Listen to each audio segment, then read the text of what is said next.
Hi. Hello, everybody. Welcome to Knock Knock Hi with the Glockenfleckens. I am Dr. Glockenflecken, also known as Will Flannery. I am Lady Glockenflecken, also known as Kristen Flannery. Thank you for joining us today. I have a very important for Kristen right off the bat here. You have a what now? Very important question for Kristen. What did I say? I think you left out Question? one or two words I said, in I have a there. very important Kristen for Kristen. A very important Kristen. I have a question for Kristen.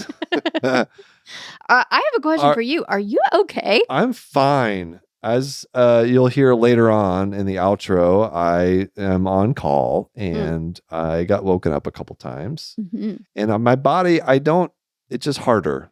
It's just harder as Because you're getting older.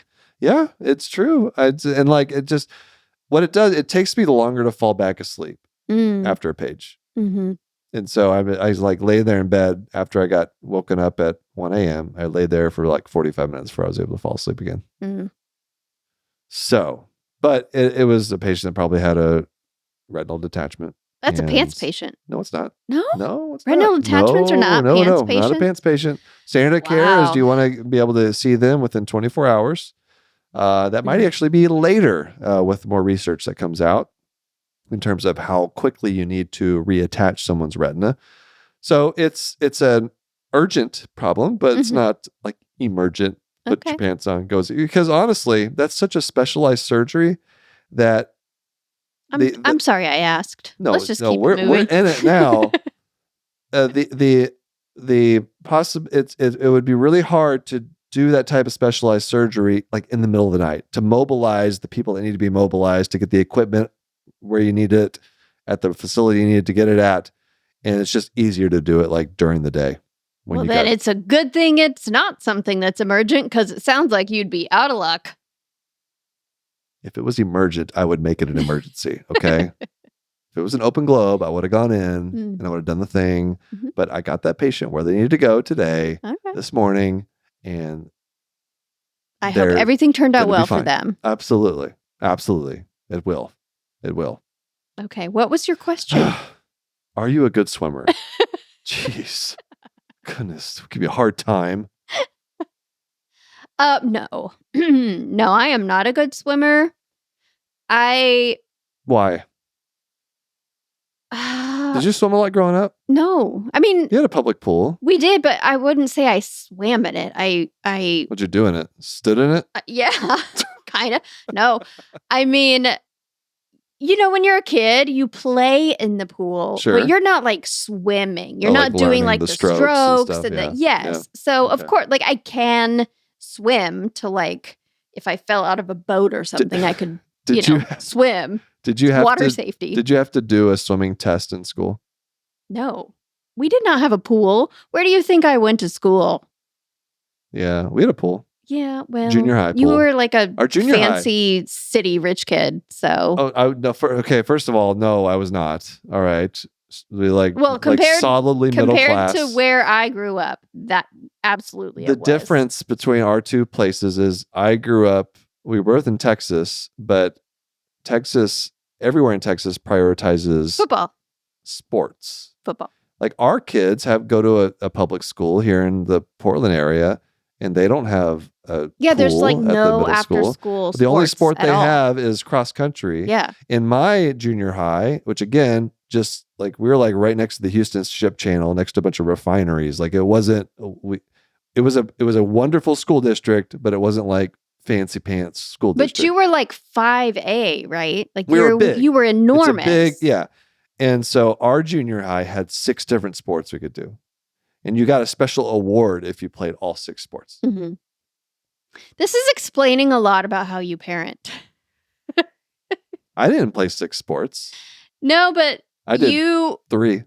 You like to, we don't have to get into this here, but you like to encourage you like to encourage our kids to do a lot of things. Yeah. To make a lot of time commitments. I think variety is key. As Dr. Murez, when we talk, she mentions this, like different sports are good to expand and, move different muscles and practice different things.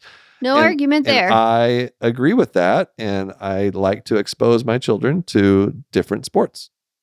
Yeah, that's fine. It's just, I feel like it has gotten to where like everything has become so specialized all the way down to like elementary school sports that like if you think you might even want to play soccer in high school, then you'd better start, in elementary school, and you're going to come 3 times a week, and you're going to like, it just, I feel like it's gotten to I totally agree with that. Way out of proportion, the amount of time that kids have to spend doing these things. That's not like my fault. No, that's not your fault. It's like, I want to sign my kid up for basketball. And then the rec basketball league is like 3 days a week and every weekend for 5 months. And you have to like travel to go to the games, even though they're like 11 years old. It just... So anyway, but we've gotten like all the different sports. Like we've tried, we did ice skating for a while. We did... when they were little, they did soccer, like dance and gymnastics. Basketball, we're starting to dabble in tennis, now swimming. And I tried our youngest in track. She lasted 2 practices. Yeah, that was a big bust. Big, giant Huge fail. Bust. The amount of complaining, I was like, normally I'm like, you got to see it through, but no. I didn't one time you let I had no one of them quit. I did not have the fortitude to proceed with the track season. Anyway, all right, let's talk about our guests. Yes, there's a reason we're going on and on about sports. Because our guest today is Dr. Andi Murez. She's an intern in psychiatry at Mayo Clinic and also a 3-time Olympic swimmer. She was born in the United States. Her family is from Israel, so she swam for Israel for 3 Olympics in 2016, 2020, and 2024. Right. So a very accomplished swimmer. And we talk a lot about sports, about being a physician and an athlete, and the mental health between the two. Yeah, and I think she was doing them kind of simultaneously, right? Like I think she did an Olympics and then maybe like fit med school in there somewhere, and then did another Olympics, and then came back to residency. So there's like this really, I don't know how people can do 2 things so intense at the same time. And I had a lot of questions for her about the Olympics and the temperature of the water in the pools. It's not your best one, but... So let's get to it. Here is Dr. Andi Murez. Today's episode is brought to you by DAX Copilot from Microsoft. To learn about how DAX Copilot can help you reduce burnout and restore the joy of practicing medicine, visit aka.ms/knock-knock-hi. That's aka.ms/knock-knock-hi.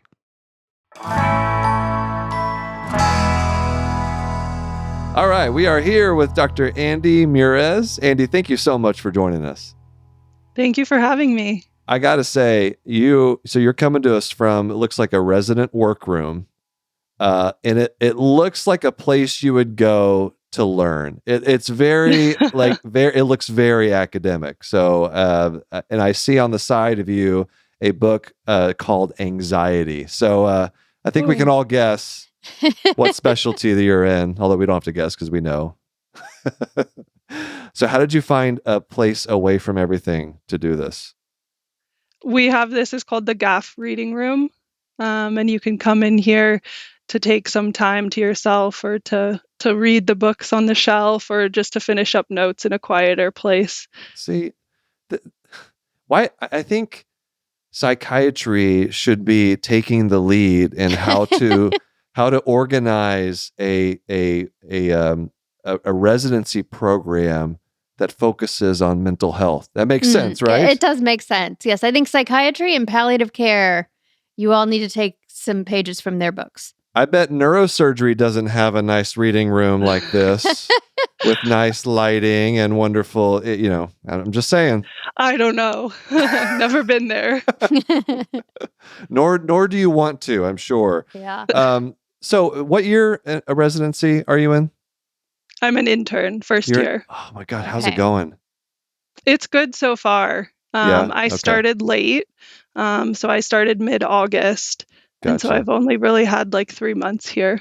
All right. And what have you done those 3 months? Because I know it can be all over the place intern year. I've done emergency psychiatry and then emergency medicine. And then now I'm on child psychiatry inpatient. All right, then this, you've just opened it up for me to ask probably the very important question. On your emergency medicine rotation, did you have to do any eyeball stuff? Yes, actually. A patient came in, he was cutting wood without glasses, and he felt something go into his eye. Classic. Yeah. So we had to flip up the eye and get nice. Did you get it out? Actually, yeah. Look at that. Were there any corneal abrasions? Yeah, I think there were some because it had happened the day before. And so we saw you did with the better. Woods lamp test. You did better than like 90% of non-ophthalmologists. Well done. Not bad. Just in the first couple months of residency. That's pretty good. Thank you. Well, I have to thank the senior attending that I was working with. All right. So I have another emergency related question because, and I've decided, I haven't told you this, but I'm going to try to do this with every guest now. Because I frequently talk about, with ophthalmology, I talk about pants patients. These are patients that when I'm on call, if I get a page or a phone call. Well, hold on. You have to set the stage for this to make sense. Is that ophthalmology call involves a lot of like lying in bed watching Netflix mostly? Well, yeah, sure. Yeah. I mean, it's not the worst call in the world, but a pants patient is when I do get a call, no matter what time it is, I am immediately putting on my pants to come in to see the patient. That's a pants patient. Okay. So I want to know you had to have that context because that's why your pants were off. I don't want it to get weird. Like the pants were off because he was in bed. I think you've kind of made it weird already. Anyway, Andi, I want to know, what are the pants patients for psychiatry? We're always in the hospital, at least first year, so I'm not really sure. I needed that explanation. All right, so we've confirmed that your pants are always on in the hospital. I guess that makes sense. But is there what are the types of calls you would get as a psychiatrist that like where you're gonna definitely come in and see that patient right away? What's an urgent call? I mean, one, if someone is acutely psychotic, suicidal ideation, or after a suicide attempt, I guess. Now that I'm thinking about it more, when you're saying the pants off, I mean, something that seems sort of related is if someone comes in intoxicated, or that they need to be medically cleared before we can address any psychiatric concerns. That might be sort of like we delay. So are you insinuating the intoxicated person has their pants off? Is that what the connection was? I bet maybe sometimes they do. Sometimes. But no judging there. It's gonna, pants on or off. You're a professional, and that's right. So when because I've never sat in and seen what it looks like when a psychiatrist comes into the emergency department to evaluate a patient, but in that moment for someone who's having a psychotic episode or something, what is your endpoint with that visit in the emergency department? Are you trying to decide, okay, does this person need to be admitted or are they safe to go home? Is that the biggest, because obviously you're not going to sit there and do like psychotherapy like in the emergency department, right? Yeah. So I would say it's very similar to other emergency medicine questions is, does this person need hospitalization or are they safe to go home?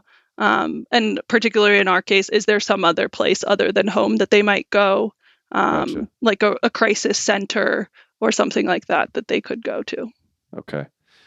What led you to psychiatry? I started swimming at a young age, and the mental aspect of sport got me curious about it. And then I just continued I learned some psychology in undergrad. And then I really enjoyed my psychiatry rotation and studying psychiatry in medical school and wanted to continue. Oh, let's talk about that. The psychological aspect of sport, and don't undersell yourself like you're an Olympic swimmer. Like, so this is like a big part of your life. And so can you talk a little bit about the psychology? Because I know just in regard to swimming, like I'm a terrible swimmer and one length down the pool, and I feel like I'm about to die. And so I imagine it takes a lot of mental fortitude and strength to be able to do what you do. And so talk a little bit about the mental toll and kind of how that ties into psychiatry. Yeah, well, first I would say that's totally fine. That your level of swimming, I think that water safety is super important. So the fact that you can make it to the wall like a toddler is, that's good job making it to the wall, buddy. I can I don't have a lot of body fat on me. I'm all limbs and bones, and so I don't float very well. But I can was it tread water? Oh my goodness! For like keep your head above. Minutes. Exactly. Doggy paddle.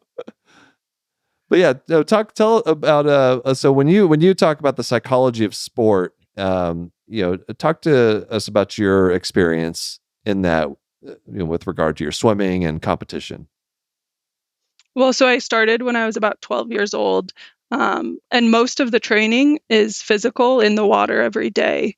But in terms of being able to perform, you have to be prepared, and the anxiety and the nerves before a big competition can really make or break a performance. And so luckily I was surrounded by a really good team environment as a kid and had really good coaches that instilled lessons and really understood the importance of performance and the mental aspect behind that. And just that when you get up to get on the starting block, your race can be decided just on the way you're standing or the way you're breathing or what's going through your mind, whether you win or lose that race. And in swimming, it comes down to hundredths of seconds, or it could come down to 0.01, 1/100th of a second between winning and losing, or whatever place you want or time you want. And so being really prepared and ready for the competition is super important.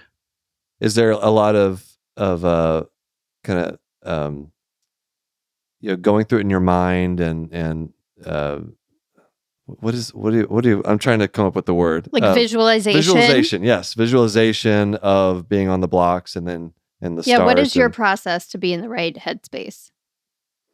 So it starts in the warm up, which I need to warm up my body. But I definitely work on breathing and just closing my eyes and absorbing, the sounds, the smells, everything, the senses of everything that's going on, and trying to find a quieter place. Usually the warm up, there's like a separate warm up pool outside of the competition pool.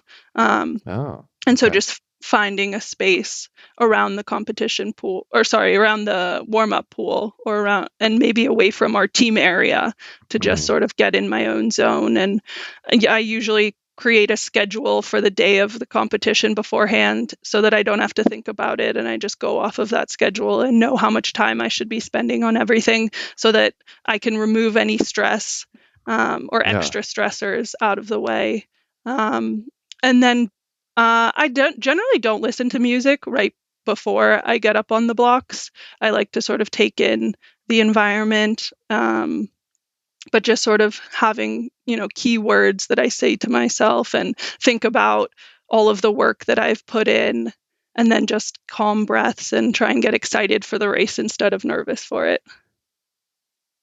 Yeah, I love that. I've heard that tip somewhere, that if you are feeling nervous and anxious before you're going to, public speaking, or you're performing or competing or whatever it might be, if you reframe it as, oh, I'm feeling, heart palpitations and I'm feeling nervous or whatever, I must be really excited. And then you can kind of trick your brain into feeling excited rather than nervous. And then things tend to go better. It's a little, I don't know if there's like evidence to back that up, but I like that as a life hack. Yeah, I'm not sure either, but I do remember a reporter saying that, I think it was this past Olympics, that they had been interviewing a bunch of different Olympians, and whenever someone asked, "Are you nervous?" they would say, "No, I'm excited." And so it's changing that nervousness into excitement and opportunity. Yeah, there you go. I like that. So I want to ask you a question about swimming. Does it feel really cold when you jump in the pool? Well, it depends. Are you cold outside the water beforehand? Like the Olympic pool. I always, because when I always, it's like a shock whenever I jump in the pool. Yeah. Is it what is the temperature of the water in the Olympic swimming pool? We have access to an Olympic swimmer for 1 hour, and that's your question. I want to know what the temperature of the water is. It really cold? Do they keep it a little bit colder than usual? I'm sure there's regulations, right? It has to be like a certain temperature. Yeah, so it has to be a certain depth, obviously a certain length, so that it's, world records can be, judged and measured. But yeah, I think the regulation is 78 to 81. It can't be too hot, and can't be too cold. But I think they usually keep it more like 78 degrees Fahrenheit so that you don't overheat. Especially, I don't swim the longer events, but if someone's swimming a longer event and is getting really warm, that would be tough. So you're a 100-meter specialist? Yes. As you freestyle, is that your event? Yeah. Is there a stroke that you're terrible? You could probably do all the strokes, honestly. Like, is there one that you like just absolutely hate? Breaststroke. Breaststroke. Yeah. Yeah. Okay, that's very reassuring to hear because our daughters just got into swimming. She's 12. Ooh. She's 12, so it's like you're talking about you got into it at 12, and she loves it. She's really enjoying it. She's already a better swimmer than me, which isn't saying much, but she struggles with the breaststroke. It's like I think it's the coordination of it, like the kick with the arms. I don't know. It seems like it's a really hard stroke to master. Yeah, I relate to her. I mean, all growing up and until probably 2 years ago, I was doing all strokes in practice just because it's good. It works different muscles. It's good to try to work on your coordination. Right. But in terms of am I actually good at it? I've never been good at breaststroke. But that could change also, if you have a young swimmer. Yeah. Yeah, you never know. She's still growing, so maybe things get easier or harder depending on how she grows. I was pretty uncoordinated, as a young kid because my arms and legs were so much longer than every other part of me. I got better with time, so maybe, Well, hang on. I want to know. Okay, all right. So far, I realize you've done medical school and you are 3 months or something into residency. So I know you still have some time to go. But so far, what is more difficult, Olympic training or medical training? I think medical training. Well, for everything, there's good and bad parts or easy and hard parts. I've just gotten so used to swimming and, have so much experience in it and, being thrown into residency and now having all of this responsibility on me in terms of medicine has definitely been an adjustment. And so I think this is harder. But we'll see. What does the future of your swimming career look like? Because you've done 3 Olympics, you swam for Israel in the 2016, 2020, and 2024 now, right? Mm-hmm. And so is there a 2028 in the future, or is it, what are you thinking?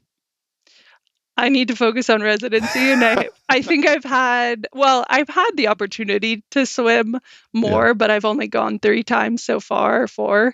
I have been working out because I just think that exercise is really fun and a good stress relief and healthy. It's the next Olympics is in LA, which is my hometown. So it's hard for me to say no for sure but I also know that I have limited time for the next couple of years. Well, Rochester, Minnesota, famously, great for outdoor swimming. Yes, where you are now is in Minnesota. I know. Never been in a place where I've had real winter, so I will be in for a treat in a couple of weeks. Well, I want to talk a little bit more about medicine and certain things, but as in terms of I know you're interested in mental health with regard to athletic performance and everything. How does what you've learned in the mental preparation of swimming competition, how does that relate to being a physician? Is there overlap there? Do you feel like that experience has really helped you in some way? Yeah, I mean, I think I've learned lessons for life from swimming. I think that the hard work and dedication and delayed gratification I've learned from swimming, and that is helping me, have an easier time in residency, being able to deal with some of the more challenging parts of it. That's good. So see, all you got to do to get ready for residency is be an Olympian, and you'll be all set with the skills needed. I would bet Mayo's got to have a pool, right? I mean, that I remember seeing the lobby of Mayo Clinic. It's like all marble. You can't tell me there's not a pool there. I don't know that there's a pool in the hospital. Though I guess hydrotherapy. Come on. There probably no. I'm talking about a recreational pool for Olympic athletes. So specifically for Olympic athletes? No, there is a healthy living center where Mayo employees have access to the gym, and there's a pool there. So that's where the couple times that I have been there. Indoors. Right. Okay, I've got a couple questions about Mayo. Let's take a quick break first. Okay. All right, we're back with Dr. Andi Murez. So Mayo Clinic, which I have to. So it's in. I've been to Rochester once. Yes. I interviewed there for residency at Mayo Clinic. At Mayo Clinic, I like I mentioned, I remember the marble. That's what I remember the most. The text I got was, "This lobby is entirely marble. I don't belong here." Oh, you remember that? Yes. Is that what I said? I don't even remember that. All I remember is the lobby and the fact that they have people whose job it is to give you piggyback rides around the hospital. I haven't found that yet. So. Where is that? It's not for interns. That's not. That's more of an attending perk. Yeah, you're the one that's supposed to give the piggyback rides. There.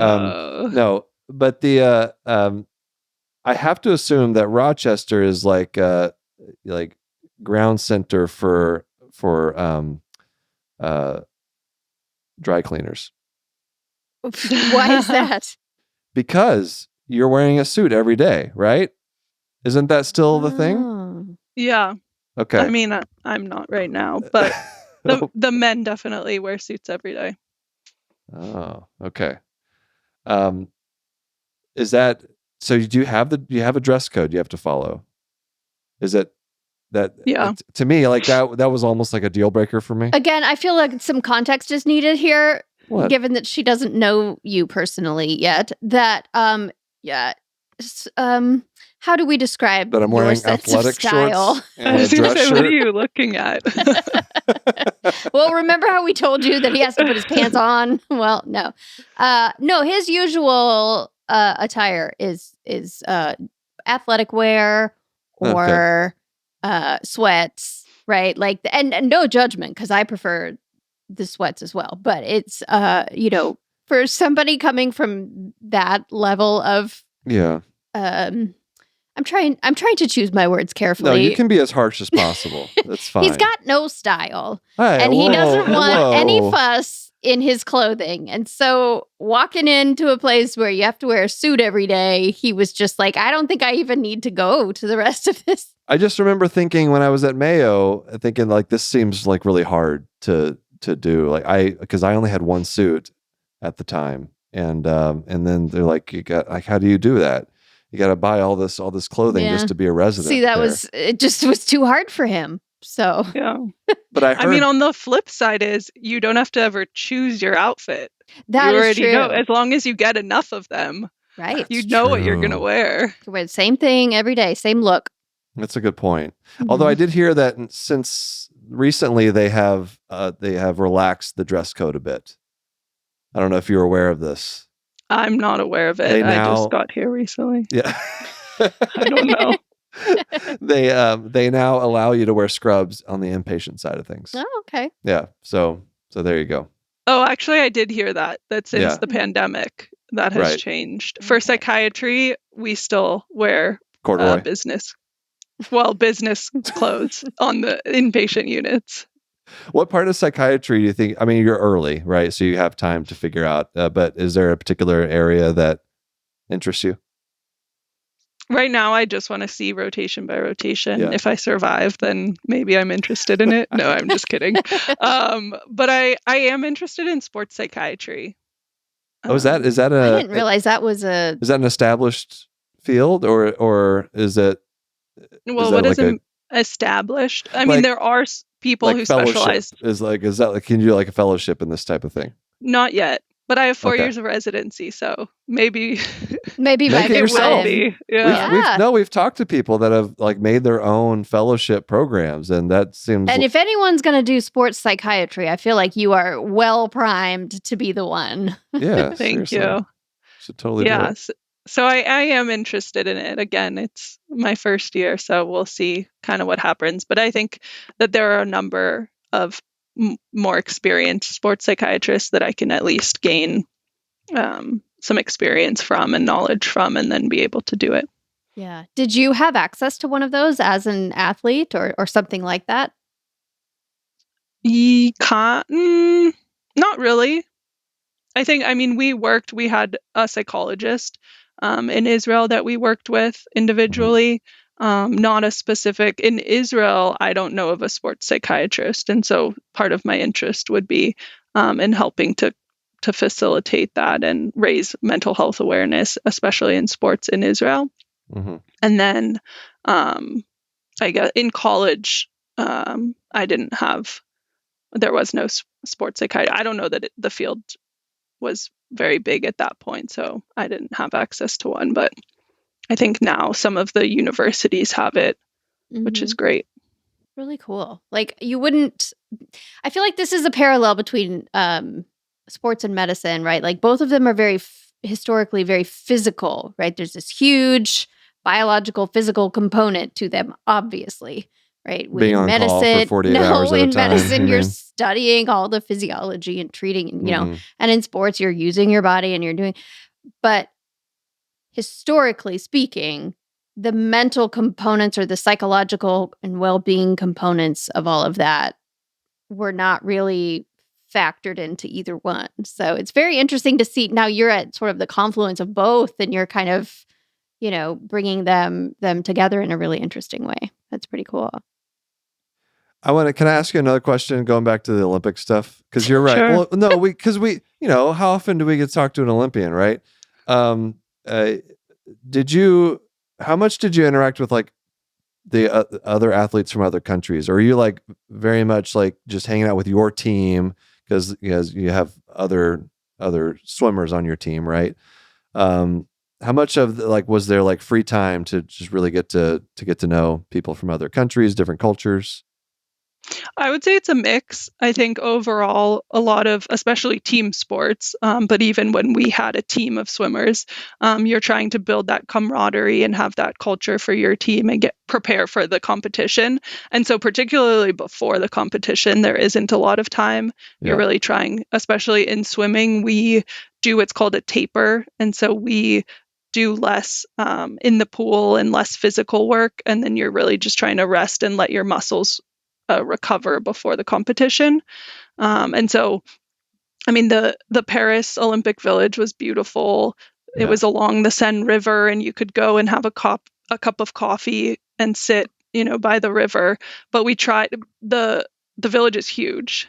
Yeah. And so you could get exhausted, and especially in the summer heat of just walking around all day. And so we tried to stay inside and relax before the competition. And then afterwards, we had a little bit more time. I stayed for the second week of the competition and got to go to all of the other competitions. Well, that must be a huge perk to like doing swimming, because it's always at like the first week of the Olympics, right? And then I feel bad for like the track and field folks who they're like the last thing to go. And so they don't get like to just decompress and just enjoy being at the Olympics because they have to wait 2 weeks to compete. So I'm sure that's probably fun to just get there, do what you got to do, compete, swim, and then you get to, do what did you enjoy doing at this most recent Olympics? I really like beach volleyball. I mean, I used to play like on the beaches in Tel Aviv. Whenever, the weekend came around, that was like the thing I was looking forward to in the middle of medical school. But then obviously also watching it, and it was in front of the Eiffel Tower. So that was a highlight of watching beach volleyball. I also went to watch water polo. I went to breakdancing because I was curious what that competition was like. How was that to watch? Did you see the famous dancer? I did not. Oh, you did. what was her name again? Oh gosh, I can't remember. Reagan. Oh, okay. Reagan. Yeah, that was it. Right. Yeah. No, I didn't see her, but I saw the men's final, and I had no idea what was going on. I actually met. Speaking of meeting other athletes, I met. She was the gold medalist in trampoline gymnastics because we were sitting on the floor, which was also very interesting because they had stands. But then I think just the culture and competitions of breakdancing, usually there's people just sitting around the stage on the floor. Yeah. And I was sitting next to a British trampoline gymnast, and we sort of looked at each other, and neither of us had any idea what was going on or how the competition worked. And so we were talking about that, like, trying to guess like how the scoring works and what the moves were and how we think they did. And it was funny because I asked her, how'd you do in your competition? And she said, I did well.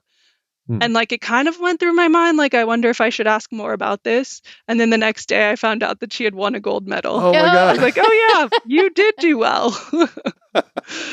As an athlete, do you pretty much get to go wherever you want in terms of competitions? Like if you wanted to, I don't know how it works with like getting tickets to like go see a gold medal, like soccer match or, so do you get to just do whatever you want?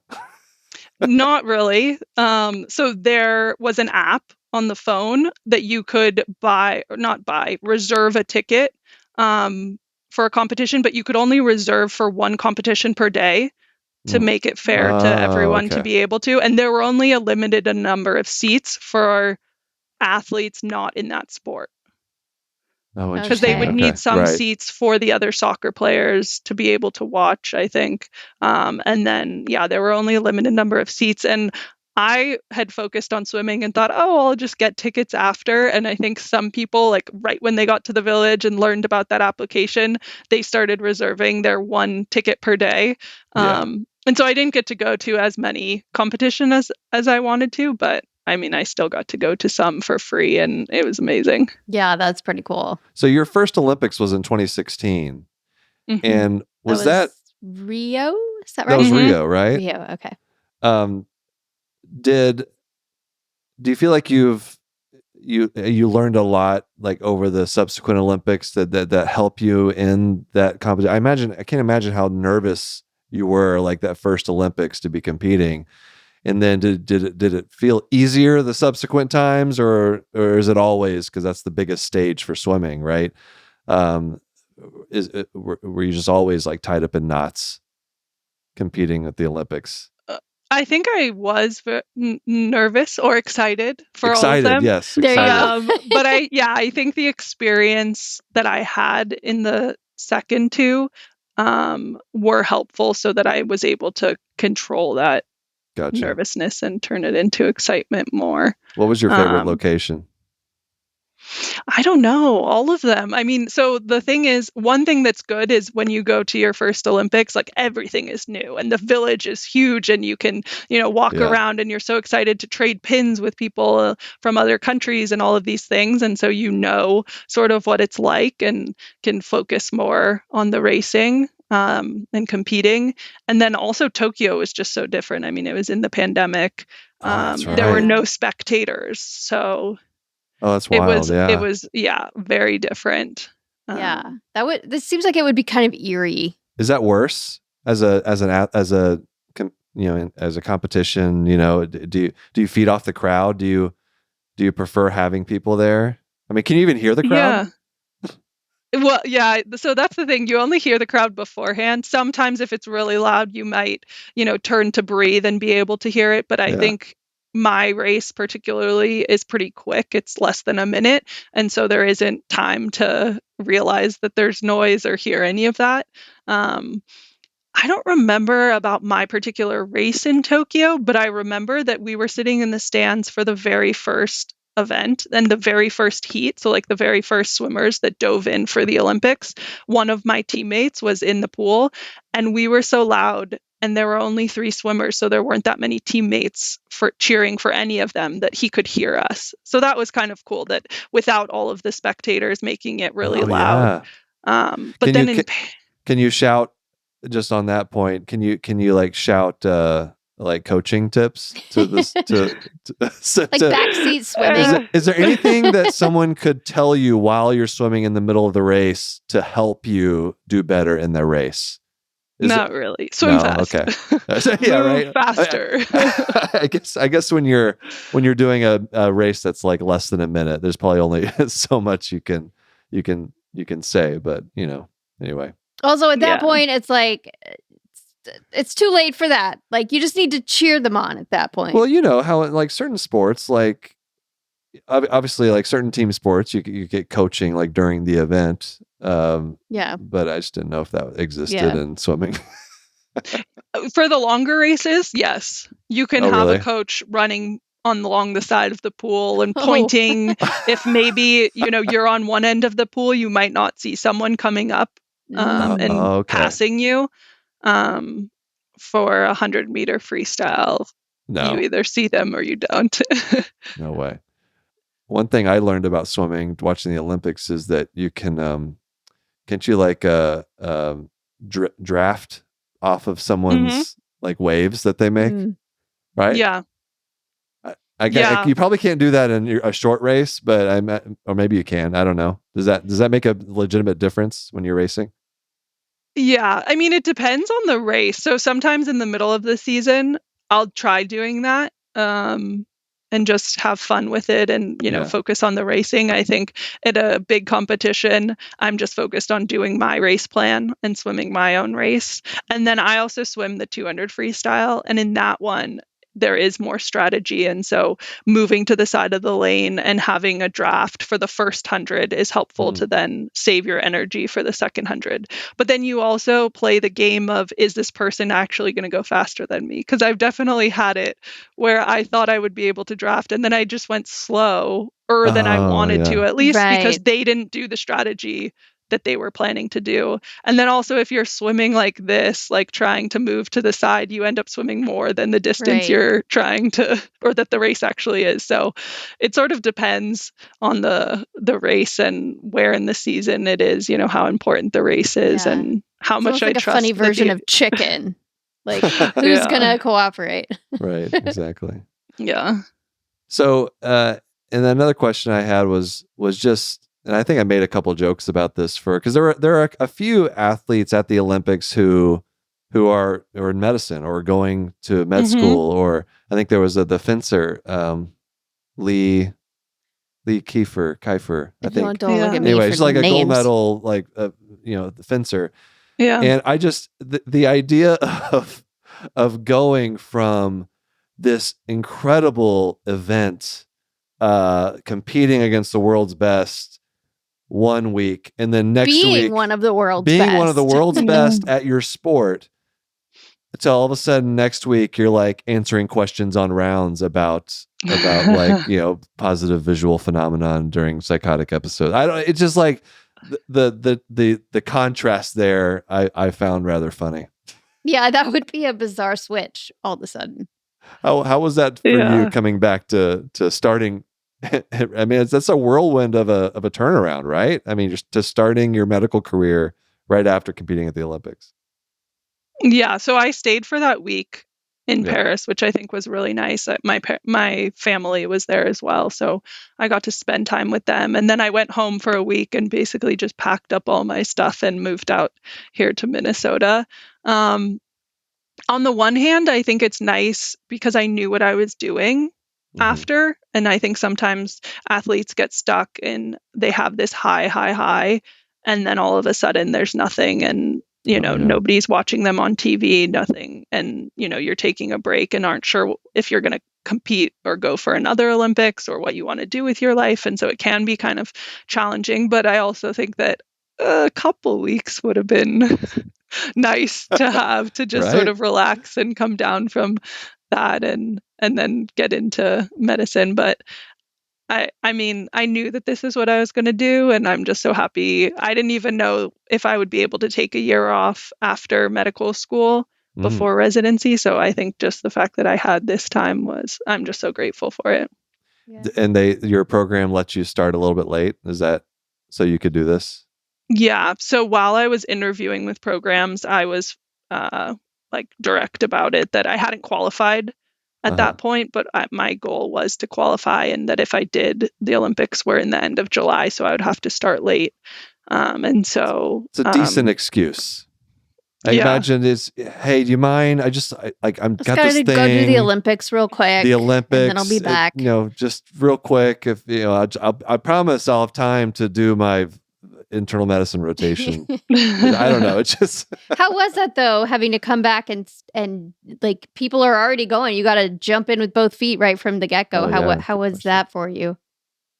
It was okay. I mean, it was definitely a change in my schedule of what I was doing every day, what clothes I had to wear, because I also like wearing sweats, especially being in swimming. And see, I said I do too. Look at me. So yeah, I mean, it was an adjustment, but I feel like my department was super supportive, and I started my rotation in emergency psychiatry, which is one of the busier rotations. But I did feel like I had support. And if I had any questions, that someone was always around to help me. That's nice. You don't have to answer this if you don't want to, or if you want us to cut it, we can cut it. But I'm curious how your fellow residents reacted to, the fact that they are training with an Olympic swimmer and getting there late. That meant maybe they had to pick up a little more slack in the beginning. I know that's always a struggle with medical trainees of, I feel like I can't be gone because then everybody will be, I'm going to make more work for other people. Were they cool with it? Whatever. Yeah. How did they react? Yeah, my co-residents were very supportive. They were excited, asking how it was. They wanted to know if the chocolate muffins were as good as they were advertised as. Were they? Were they? All right. Yes. The food, was the food good really overall? Good. Yeah. The food overall wasn't amazing. I mean, they were, making food for thousands of people. Sure. So I think that's a little challenging. But the chocolate muffins, as well as the other baked goods, were really good. I would imagine. So, in Paris, the baked goods. In France, for sure. Yeah. All right. Andi, we've just loved talking with you. But I've got one last minute question here before we let you go. If you have a kid who's interested in swimming, this is a purely selfish question. I know. I can tell. What kind of what do I do? Tell us how to be a parent. What's the goal here? What should because this is a whole new world. She's swimming 3 times a week. What is it? Just the more you swim, just keep swimming as much as possible. Swimming. I just don't know what to do. What do you recommend? Do you have any tips for us as parents of a 12-year-old burgeoning swimmer? I think supportive, being supportive, and if they want to be in swimming, then support them and maybe wake up early to drive them to swim practice once that becomes a thing. That one's on you. But I mean, I started on the swim team while I was doing Taekwondo. And so I was, I think that balance is important. And just, not necessarily putting all of your effort into one sport. Especially I think at that it's good. age, I would think. Yeah. And coordination, and you can learn other things from other sports as well. So I don't think it's bad to do other sports, but if she loves swimming, then I think just continuing to encourage her to swim. And I think that the most helpful thing was having friends on the team that I enjoyed seeing. So then I wanted to go to practice, because at first I was constantly asking I have an older brother, and the two of us would constantly scheme after school of how we could get out of practice. And if my mom picked us up. So I just think there's a balance in, supporting your child and allowing them to enjoy their passions, but also letting them not go to practice sometimes. And if they want to do another sport, maybe letting them for a little bit, and then hopefully they'll realize, well, I don't know, if you really want to push them into swimming, then they maybe on their own they can realize that they want to be in swimming. But I think just having a good group with a coach that's, motivating. I'm excited that she loves swimming because it's good on your joints. That's true. Good exercise. Are you in LA? I'm curious. No, we're in Portland, Oregon. Yeah. Oh, okay. Yeah. Also very well known for its great swimming weather. Wonderful weather for swimming out in Portland, Oregon. Andi, we'll let you go. I'm sure you have notes to write or something. So, yes, you've been very generous with your time as an intern. I definitely want to mention you're working on a project for mental health and athletes. Is this something that you'll be working on throughout residency? I'm working on it currently. I don't know. I'll sort of see how it goes, and if there's further studies to continue, or if there's other projects. There's tons of research and projects going on at Mayo, so I'm excited to learn about all of the opportunities there. I think it's so cool. Well, keep up the awesome work. Congratulations on all your success, and Absolutely. I hope you find an indoor pool to swim at in Rochester. Certainly. Thank you. Take care. Hey, Kristen. What? You know what mites do when they get excited? What? They dance. They dance all over your face. You got these on your eyelids. You know that, right? I do not. Well, some people do. Okay. They're Demodex mites. Yes. They cause blepharitis, which is like red, itchy, irritated eyelids, like flakiness. You want to scratch your eyes, and don't do that, by the way.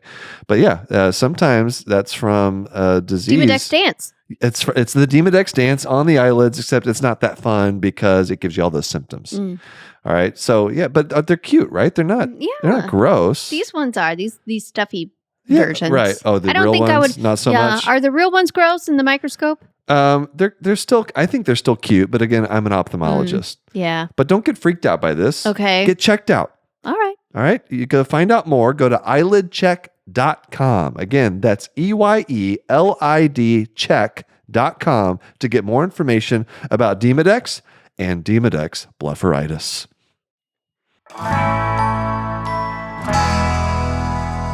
All right, I want to talk to more Olympians. I have so many questions. I'm sure you do. You're like a kid in a candy shop. It's so interesting. Like, how often you get to talk to someone that went to the Olympics? That's amazing. It's pretty cool. I could have made it.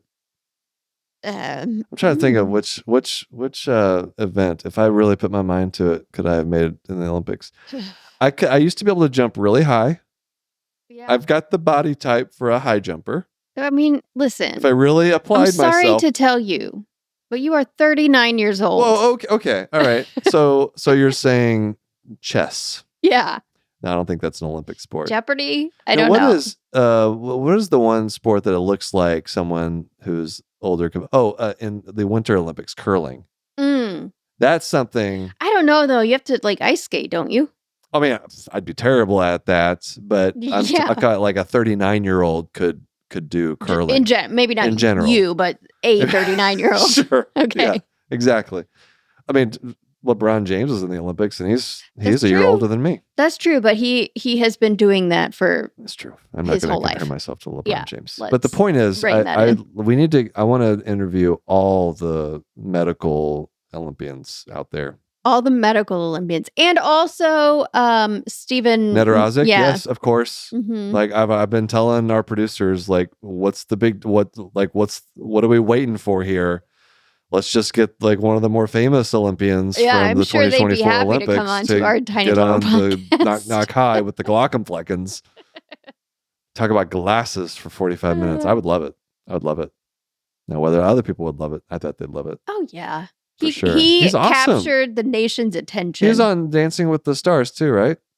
Was it the Masked Singer or one of the? I don't know. He was on one of the dancing shows. Oh, okay. Yeah. Well, good for him. Yeah, absolutely. You got to take advantage of that Olympian Well, and fame. I like hearing what Dancing with the Stars. Yeah. Oh, okay. Yeah, Dancing with the Stars. I like hearing too what all of these Olympians are doing outside of their sport. Yeah. Exactly. Like this is really interesting to think about. Like, you spend so many years doing, devoting yourself to that for so many hours every day. And then what do you do when it's over? I love that in the off seasons. Dr. Murez is using her experience and focusing on sports psychiatry. She's really kind of had 2 careers and she's merging them together. That's cool. It's really cool. Let us know what you guys thought. And if you have any suggestions for Olympic athletes who we could talk to and who would be willing to talk to us. If you have any connections.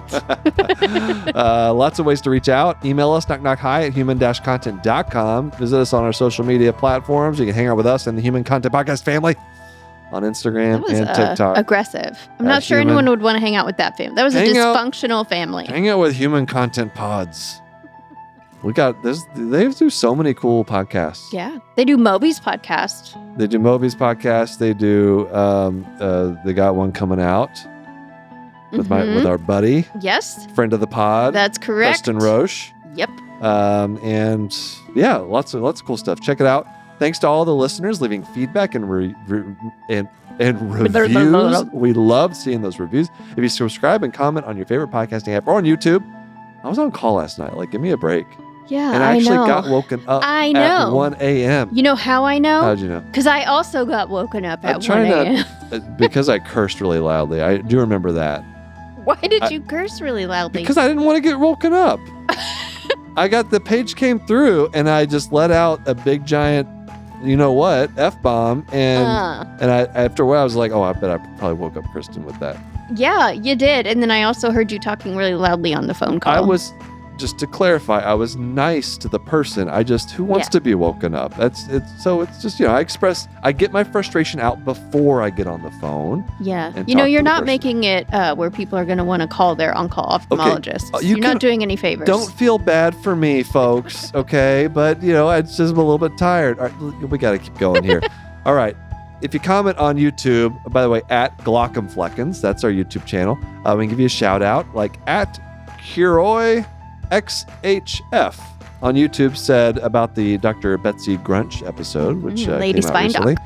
Lady Spine Doc. I think this conversation is important, and I hope one day the conversation with women isn't focused on how they fight to be recognized. That should be the default. I agree. Boom. It would be lovely to have to stop. Fantastic. Full video episodes are up every week on the YouTube channel at Glockenfleckens. We also have a Patreon, lots of cool perks. Check it out. Early ad-free episode access, Q&A live stream events. We've got little jobs for everybody in the little community on Patreon we have. Patreon.com/Glockenflecken or go to Glockenflecken.com. Don't look at me like that. I'm just thinking, is that a selling point? Do people want more jobs? Do you want responsibilities? Join our Patreon. Shout out to the new members, James S., Nadia J., Jessica M., and Catherine P. As usual, shout out to all the Jonathans. Patrick Lucia C., Sharon S., Edward K., Stephen G., Marion W., Mr. Granddaddy, Caitlin C., Brianna L., Mary H., K. L., Keith G., Jeremiah H., Parker, Muhammad L., David H. ×2, Kaylee A., Gabe, Gary M., Eric B., Marlene S., Scott M., Kelsey M., Bubbly Salt, and our formerly of Patreon, Pink Macho, R.I.P. Well, I don't think she died. She's alive. I hope she didn't die. Oh, guess we don't know. Clarify with you, Pink Macho. We'd love to hear from you. Patreon let random shout to someone on the emergency medicine tier. Nita G. Thank you, Nita, for being a patron. And thank you all for listening. We're your hosts, Will and Kristen Flannery, also known as the Glockenfleckens. Special thanks to our guest, Dr. Andi Murez. Our executive producers are Will Flannery, Kristen Flannery, and Cordy Rugg, Golan and Shanti. Our editor and engineer is Jason Pertiza. Our music is by Homer Binsby. I'm getting through it. So learn about our Knock Knock Highs, program disclaimer and ethics policy, submission verification, and licensing terms, and those all-important HIPAA release terms. Go to glockenflecken.com. Reach out to us, knockknockhi@human-content.com with questions, concerns, or recommendations for how I can treat my stroke. Knock Knock Hi is a human content production.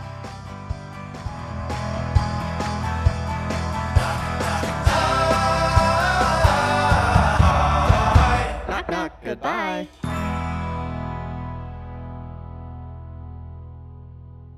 Hey, Kristen. Yeah. What do you think about clinical documentation? Boo. You feel that strongly about it? I do. Why? Because your doctor ends up spending all their time typing little notes on their little computer instead of listening to you or looking at you in the eyeballs. Well, it sounds like your doctors could use DAX Copilot. I bet they could. Yeah, this is like a little Jonathan in your pocket. Yeah. It's an AI assistant that helps decrease the administrative burden that leads to burnout and leads to like your doctors not being able to look at you while they're talking to you. Yeah, it helps them do their little typing and take their little notes without having to do it themselves. 93% of patients say their physician is more personable and conversational with DAX Copilot. You love conversation. I do, and I want them to be a person. And that we need that because today's physicians are overwhelmed and burdened and they feel like work-life balance is unattainable. That's right. And we know that work-life balance makes you a better physician. That's right. To learn about how DAX Copilot can help you reduce burnout and restore the joy of practicing medicine, visit aka.ms/knock-knock-high. Again, that's aka.ms/knock-knock-high. Thanks for watching the episode. You can find more on that playlist over there. If you prefer to listen or you just had your eyes dilated, you can binge full episodes wherever you get your podcasts. Or join the party over on Patreon, where you get early access episodes, hang out with us, get lots of exclusive bonus content. Hope you subscribe, leave a comment below. Let us know what you think.